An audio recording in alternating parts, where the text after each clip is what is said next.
The position property genuinely controls how an element is actually positioned, 4 real distinct values, each behaving differently. In this video you'll compare all 4.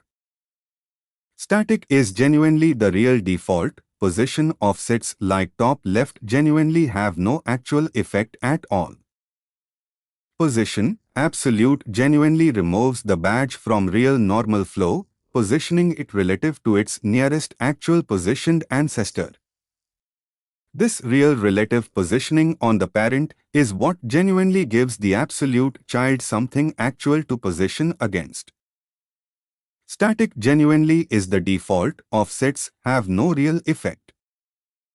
Relative genuinely positions an element relative to its own normal spot.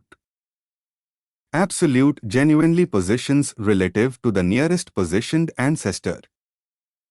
Position a real badge in the corner of a card using absolute positioning. Ready to control real position offsets precisely?